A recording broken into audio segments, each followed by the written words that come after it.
Podcast, a podcast focused on the business side of beer and what's driving today's thriving craft beer industry.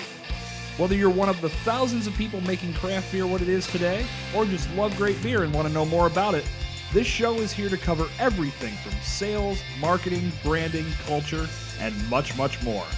The Breaking Brews Podcast delivers real-life scenarios and experiences from industry professionals that will help your beer knowledge evolve. To tap into more great beer content, visit breakingbrews.com today. And now, the moment you've been waiting for. Let's get this session started.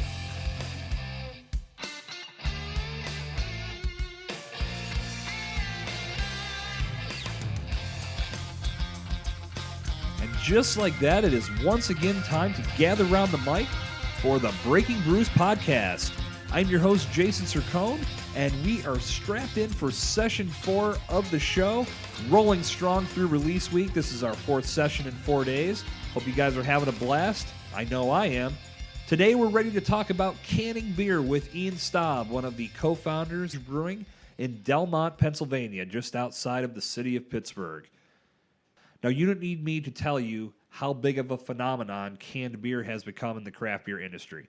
So many advantages to canning beer versus bottling, and a lot of breweries have been shifting that way. Obviously, bottles are still a big part of our world, but canning has become the preferred packaging method for many breweries.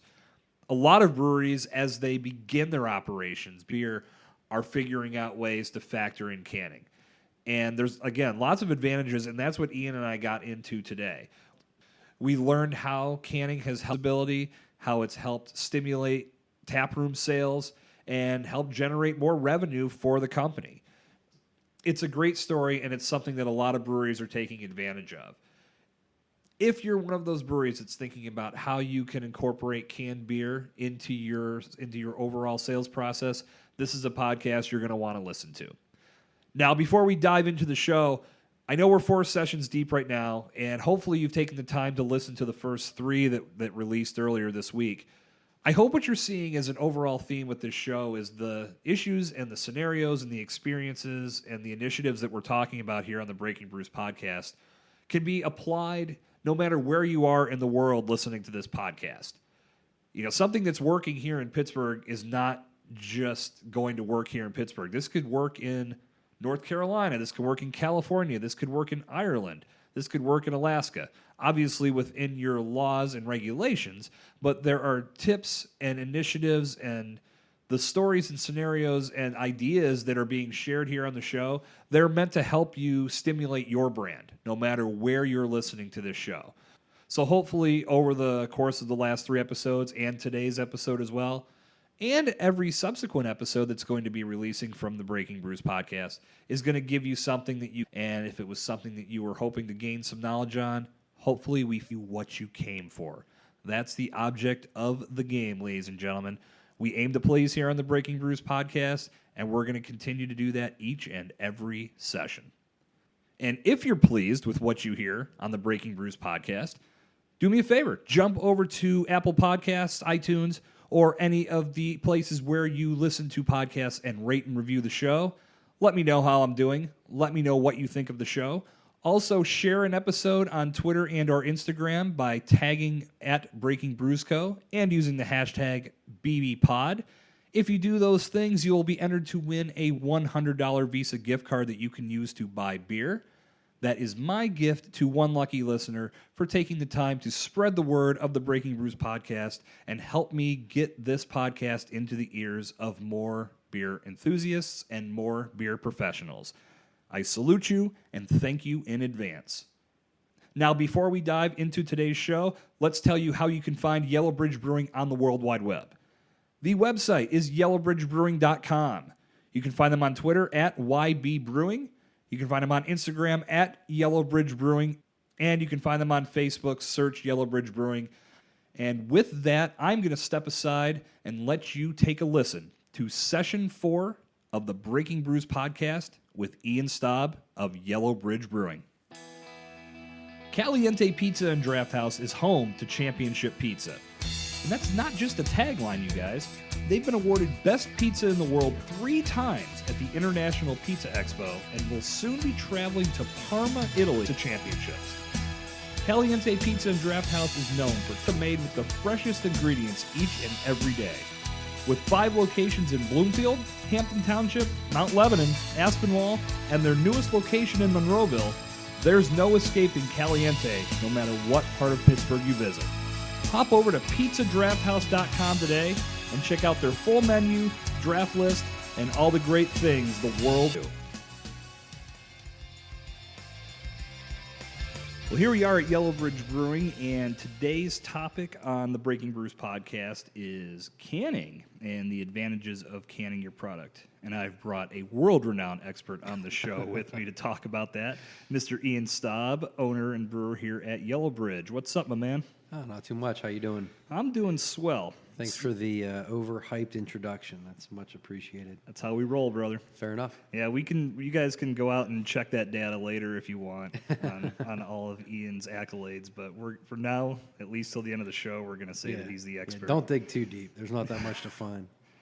All on page 1 of Google, I'm sure. Yeah. Well, before we get started with talking about canning, let's learn a little bit about you and about Yellow Bridge. So why don't you tell us a little about yourself, what you did before you got into the beer scene, and what ultimately drew you into this wonderful world of brewing? Sure thing. Yeah. So Yellow Bridge opened about 2.5 years ago, and we had been brewing about 8 years prior to that on a hobby scale. And at the time, which was consulting around accounting and information technology, full of projects for craft breweries, and just getting that experience along with the brewing experience that me and my brother had, felt like it was a good fit for us to make a go at it. So when did the idea first hit you guys? After the first Mr. Beer Kit. Right? Yeah. No. The first time we started really considering it was after we did I did some consulting work through my regular job at the time. Right. I had a sketch of a business plan, if you would, ready to go. And one of the managers that I had worked with on a project pulled me aside afterwards, and she said, she's like, "You brew, right?" And I said, "Yeah." And she goes, "Well, what would you think about opening your own place?" And I'm like, "Well, you haven't even tried my beer yet. That's a bit presumptuous, right?"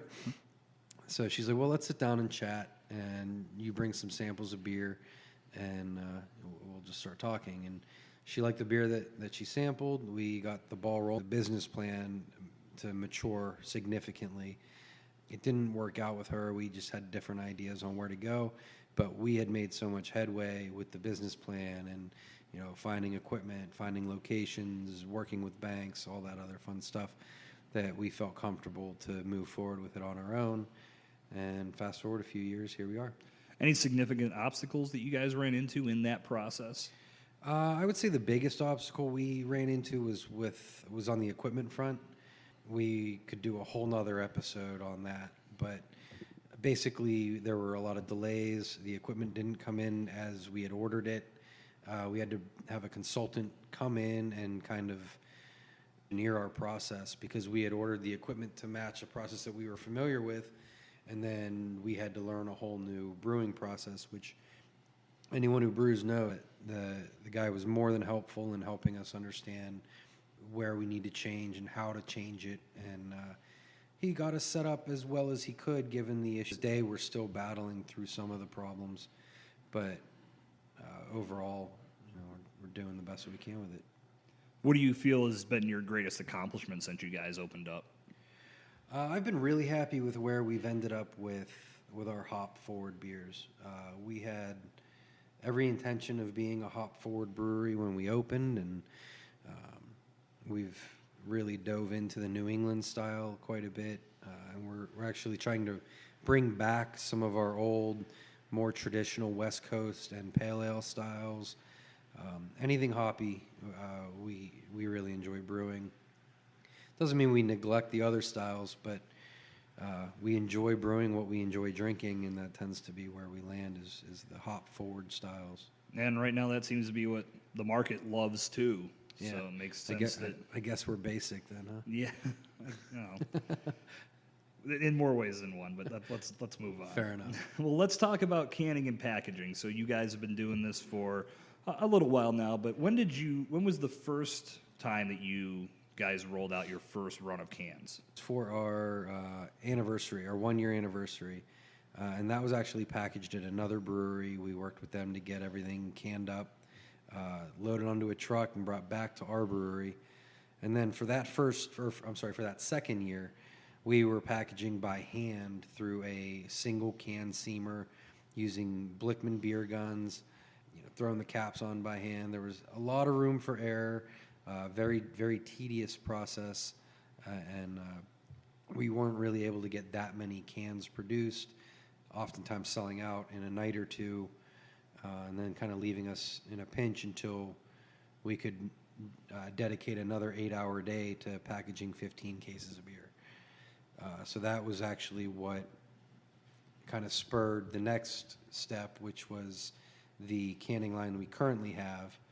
It's putting out around 20-25 cases an hour, much smoother, and we're much happier with the quality perspective that it brings to the table, and that we know that we're getting minimal oxygen pickup or introduction in those beers. There's some extra steps in the more robust canning line that helps to mitigate oxygen and help to introduce or keep CO2, contained. It's just overall been a big improvement for us. So for those who may be listening and they may not know, obviously there's two ways to package beers, bottles and cans. What are some of the advantages to cans over bottles? There is a level of preference for the brewer and the consumer. We've always leaned towards cans because they travel really well. We generally like to do a lot of things outdoors. I fish, I bike, I camp. My brother does all sorts of stuff, and we just always found that cans are much easier to bring along with you. Bottles are heavy. They're loud. They clink around if you're trying to be like a ninja drinker and trying to sneak them through anywhere.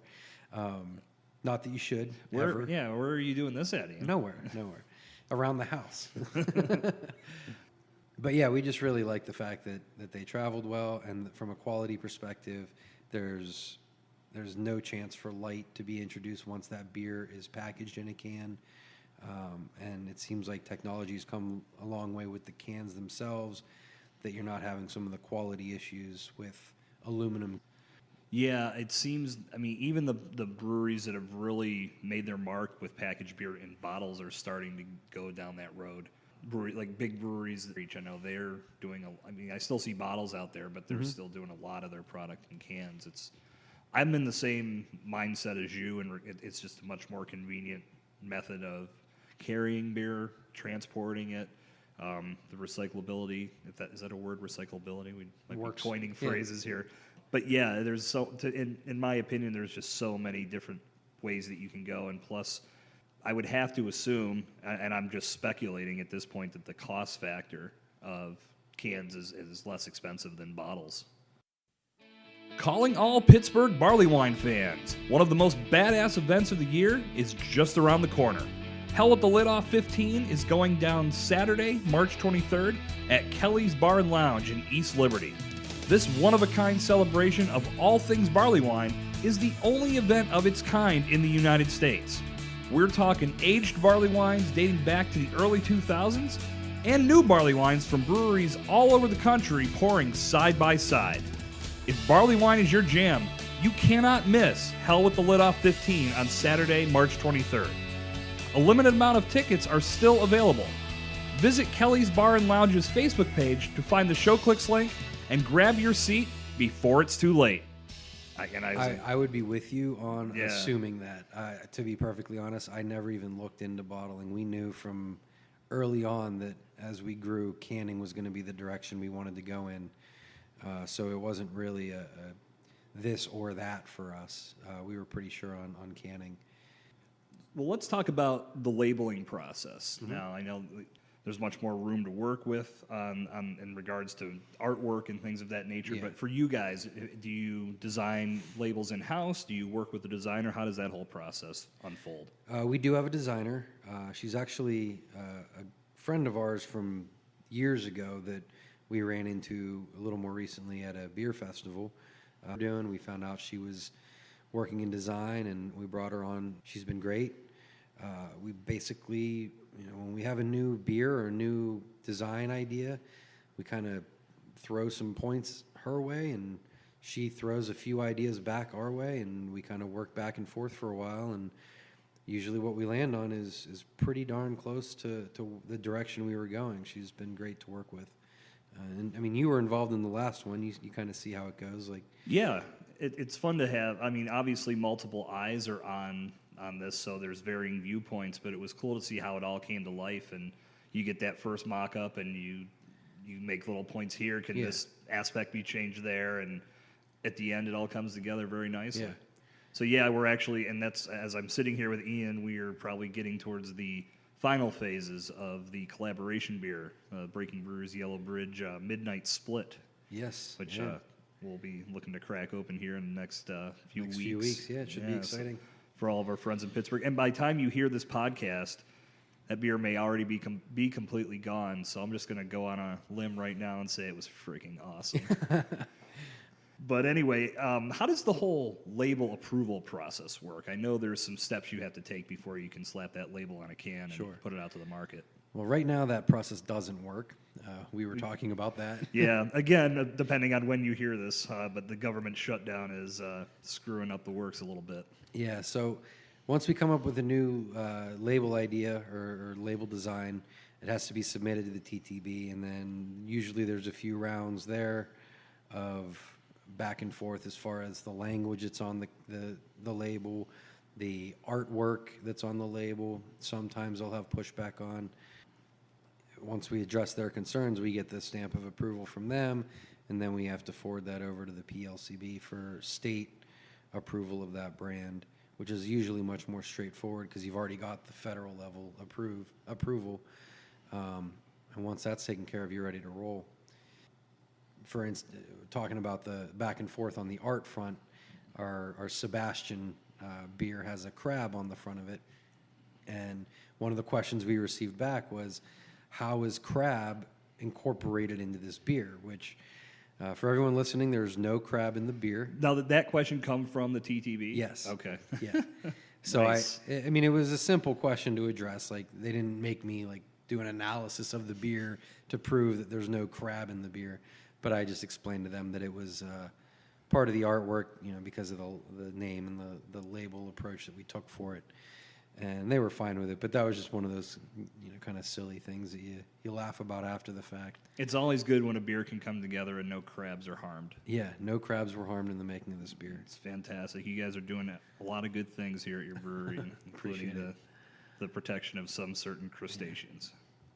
So let's talk about the impact that this has had on your business. So you said at your 1-year anniversary you started doing cans, and you've been doing them ever since. What kind of impact has that had on your guys' overall revenue stream and your bottom line? So the first year that we were canning, as I mentioned, we were doing it by hand.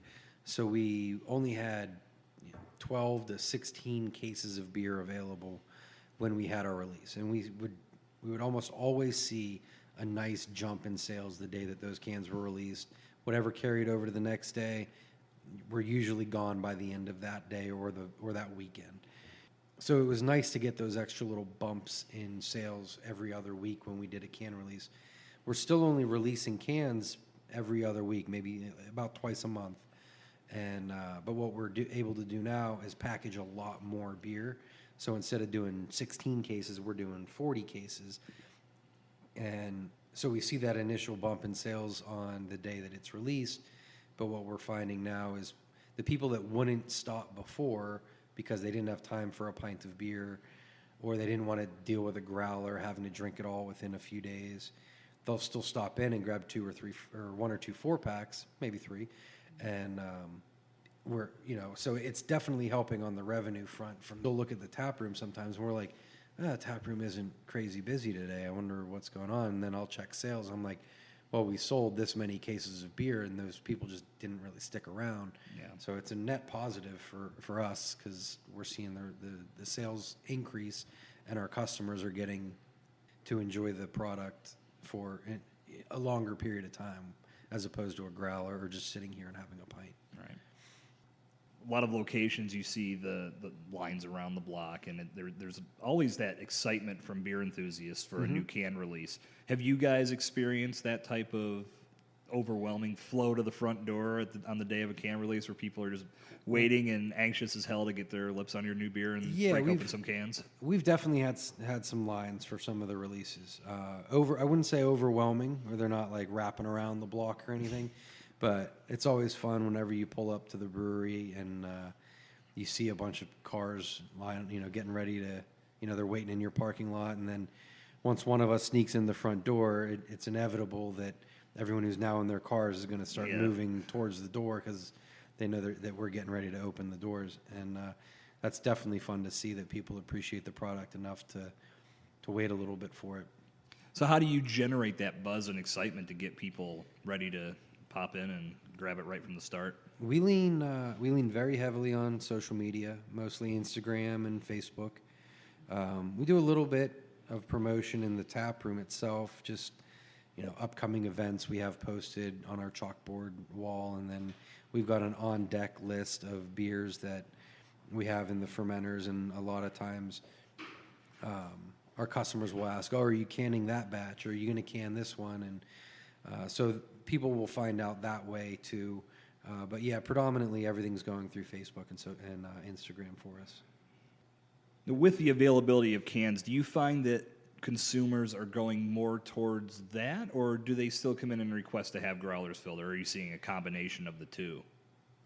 It's kind of a hard question for us to answer, because when we have beer available in cans, we very rarely will offer growler fills on it. We're on a 7-barrel system, so we don't have a ton of beer available, and we have to find the balance of how much is going to go on draft, how much are we going to can, and if we start allowing growler fills, it throws that balance off a good bit. And we've never had a customer ever have an issue with having to get cans over a growler, because it's the same volume, same price, and you can now share the beers, or you can drink one or two and not worry about the rest going bad. So I don't know if I answered your question. I think I just completely danced around it. A little, but that's okay. No, okay. I mean, it was a very honest answer, and I ask it because I have a feeling that as cans continue to evolve and become more of a thing in all breweries, I think growlers are going to start to slowly be phased out. That's actually a conversation we've already been having. Not that we're going to get rid of growlers or stop filling growlers, but we're leaning towards the idea of bringing less glass in-house, less glass growlers, and we'll still refill growlers all day, every day. But we just might not be keeping the glass around as much, because we're a small space, and when you get those pallets of growlers in, they've got to go somewhere. And so do the cans, and so does the canning line, and so does all of our glass. We run out of space is what I'm trying to get at. My biggest gripe about growlers has always been that how the hell do you get it home safely? I have just not belted in your passengers. I totally have done that. It just seems ridiculous. It does. But there's really you can't set it in the trunk unless you have I've seen foam holders that are molded. You can maybe put 2 or 3 growlers in it. I never invested. Yeah. But I think that outside of that, I mean, unless you are literally using your seatbelt to strap it in, I've also, stopped short with my growler and just put my arm out and held it. Oh, yeah. Because if you can't lay it flat, because typically if I keep an empty growler in my car, if I'm somewhere where I might want to get a fill up, I'm wedging it underneath my seat so it doesn't roll around. Right. You can't do that with the beer, because then it could potentially leak, or the cap could pop, and then you got beer in your car and not in your belly. And how often does it happen where you get somewhere and there's a beer on tap that you really want to bring home, and oh man, I forgot my growler. Yeah. And now you've got to buy another $6-7 growler on top of the price of the beer. Done that. Yeah, we all have. Yeah. Then you end up with this mess of a cupboard that has all these growlers from everywhere. And I love the pictures people are posting that we're giving away our growlers, come get them, and everyone's like, we've got that many too. Yeah. Go fuck yourself. Why the hell would I want yours too? Yep. Yeah, like I said, with cans becoming more and more predominant, I just think it's going to be something that gets eventually just people are not even going to think about it anymore. Yeah, and I think the cans offer a better approach to marketing too for breweries. Oh, in that for sure. You take a picture of a growler, and it's going to be the same logo or same image on every growler that's out there. Whereas with cans, you've got a lot of real estate to work with and get creative and do something different, and that allows breweries to really show their personality a bit more. If they're real serious and they want to focus on cool serious designs, then they can do that. If they're more goofy and they want to put something weird on their label, and that allows them to do that. Whereas you can't have growlers with crabs on the front of it. That would just be weird. You could, right? Yeah, but it would. You're right. It would. Yeah, it would be kind of, people would take a lot of goofy looks at your growler with. Yeah, and that's you bring up a great point from an influencer marketing perspective. Everybody's taking pictures of beer and putting it on Untapped or Instagram, Facebook, you name it. And if it's a can, 9 times, and then the picture is the bottle, Exactly. or, I'm sorry, the can and the glass. Exactly. And that's getting spread out to how many people, depending on how big their audience is. So Yeah, that's a and- huge marketing thing. Yeah, the first year before we had anything in cans, when we would put out a new beer, if someone would take a growler home, they would take a picture of it, and it would just be a glass of beer, and it looks like every other glass of beer out there. It's got, if it's a hazy IPA, it's got that nice juicy orange, creamy look to it that everyone knows and loves, but it looks just like the other one that's right next to it. Yeah. But the one way you can really differentiate that appearance is by having some cool artwork or something that stands out, or branding that people will remember. And yeah, exactly like you said, from a sales and marketing perspective, it opens up a whole new realm to think about, and I think it's overall a benefit for us. So if another brewery owner or a brewer, manager, anybody involved with their brewery is thinking about taking this step and beginning the process of packaging their beer, what's some advice you could give them? Where's a good place for them to get started and to do it effectively? That's a good question. That we went. Don't try 4 different options and pick out the best one that you think is going to work, which lo and behold was the most expensive option. But if we had just pulled the trigger early on, it would have been just as expensive, but we wouldn't have made all the other mistakes behind it. I would just find something or look for something that can consistently package quality product, and that means low oxygen pickup, anything that is engineered into that product to minimize oxygen, increase opportunities to put CO2 in there to keep the product higher quality. Those are all good things. And shopping used is never a bad idea. We didn't do that, but we probably could have saved a few bucks. We just couldn't find.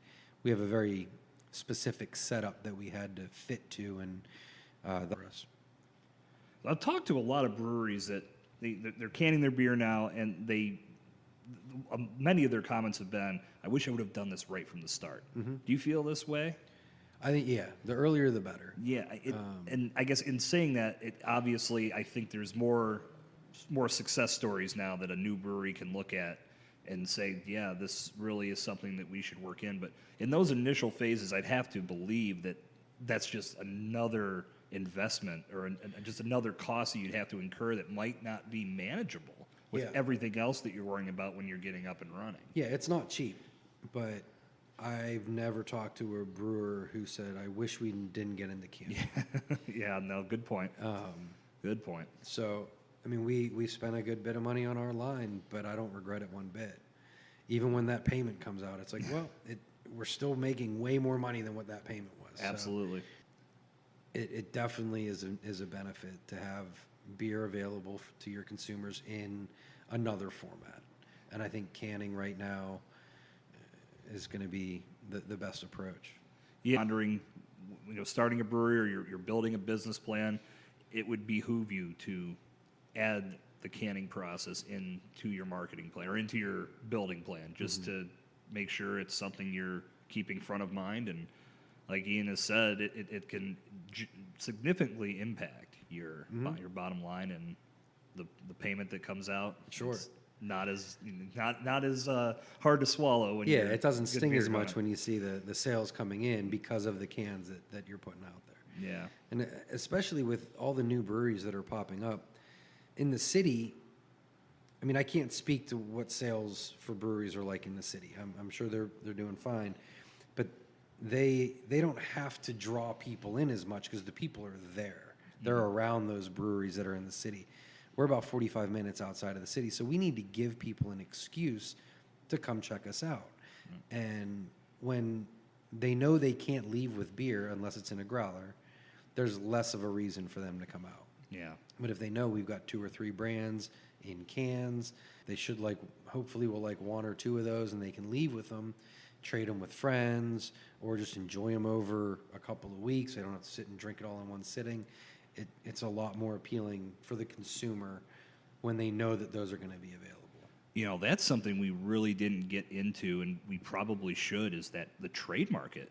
Yeah. And cans are, they're made for that. Mm-hmm. Now, I've never really been that guy. I typically, if I pick up a 4-pack, I'm going to drink it as fresh as I possibly can, because usually when I'm buying a 4-pack, it is the New England style, and I've always felt that's meant to enjoy, and I'm not alone in that, obviously. Right. But yeah, these cans can travel to the other side of the country, maybe even the other side of the world, depending on who you're trading with. But yeah, that, I think the canning, or that element of the canning line, is probably maybe the most underrated part of this whole spiel that we've been on for the last half hour. Yeah, that's absolutely a great point. It's definitely cool from our perspective when you see a beer get checked in from Florida or California, knowing that person probably wouldn't have had the opportunity to enjoy your beer if it wasn't packaged in a can and shipped to them. So some of my favorite check-ins that we'll get on Untapped are the ones like, thumbs up, thanks, Dan, or whoever, and it's because that person sent it across the country. You don't get that out of a growler. No, you don't. Well, I think we've covered some great stuff today, Ian. Thank you very much for taking some time to drop some knowledge. And if you're out there and you're thinking about canning, Ian says do it. Yeah. And let's put you on the spot real quick. I think I know the answer to this, but I'm going to ask anyway. What's your favorite beer that you've canned and put out there so far? My favorite would have to be Sebastian, the one that we were just talking about with the crab. Because of the label? Just because just of that. because of the label. Yeah. No, it's a beer that we've got with Enigma hops and a variety of others, but the Enigma really shines through, and it's a newer hop that just has a character to it that I'm really into, and I'm loving that one quite a bit. I'm really liking Little Dude. It's 5.4%, so a little easier drinking than that 8%. Still really full and rich and got a lot of flavor going on without that heavy alcohol hit to it. Well, keep doing what you're doing, man. I'm enjoying the cans, and I know a lot of other people are too. Somewhere down the road, we'll have to have you back on the Breaking Brews podcast, and please do. We'll talk about some other things that you enjoy in the beer world. Sounds good. All Always right. a pleasure. Thanks, Ian. Thanks a lot.